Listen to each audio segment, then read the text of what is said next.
Good morning. I'm Justin Spencer Young. Welcome to the casual corner of my office this morning. This is the corner where I sit and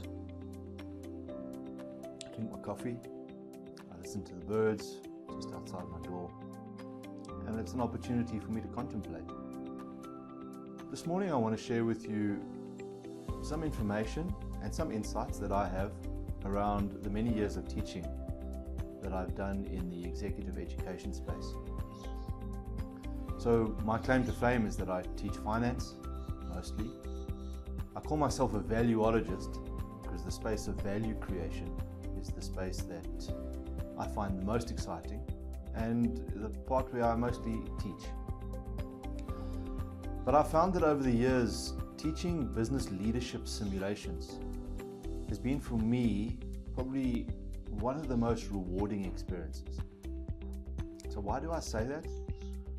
Well, because I find that it's through the business simulations that students, one, enjoy the engagement the most, but also seem to take away the most in terms of their learning experience, which is long-lasting. And that last sentence about which is long-lasting, I think is important. Because often I feel when I teach a financial concept in the classroom, the light bulbs go on, but tomorrow when the delegates get back to their lives and that financial concept perhaps isn't part of everyday life, they lose it. They lose the memory, they lose the capability in order to apply it because they don't use it on a regular basis. And the reason why I think the simulation is so sticky in terms of the concepts remain with the delegates is because there's often quite a deep emotional connection to the, let's call it the circumstances of the simulation, let's call it the experience, and where that emotion is linked to a learning. And it's almost as if the emotion acts as an anchor, so that the student retains the learning because of that connection to the emotion. Let me give you an example. When we set up the business leadership simulations, we set it up in a very competitive environment. The objective is that your team should try and win the simulation, be the best competitor across many dynamics against which we measure their businesses.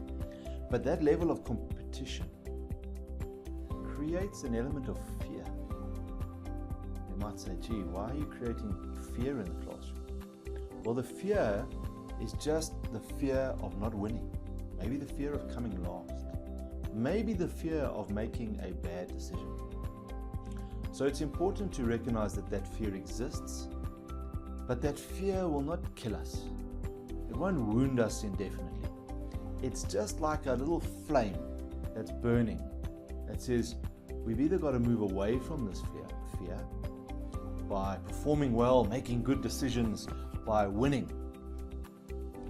And that competitive nature also creates an emotion of joy, especially when teams do well and make good decisions and see the results of those decisions, and are also given the kudos that they deserve for making good decisions. And even if they've made bad decisions and their companies have destroyed value, it's around the understanding of why that happened and then being able to rectify that and having a positive outcome. So there's the shift in emotion that's going on between the fear and the joy, and who knows what else comes in there. There may even be some sadness from time to time because perhaps you made a bad decision and you know better. So I'm a great fan of the business simulation, and I thought I would just share some of these features with you because not everyone is aware of them and knows about them and relates to how business simulation can be such a good learning tool. So I'm putting together, in the process of, and have put together some videos around the details of the business simulation. So I'm sure you've got lots of questions. How do we do it? What happens? How long? How much do these things cost? All that sort of stuff. How many people? I'm going to put together some detail that answers all those questions.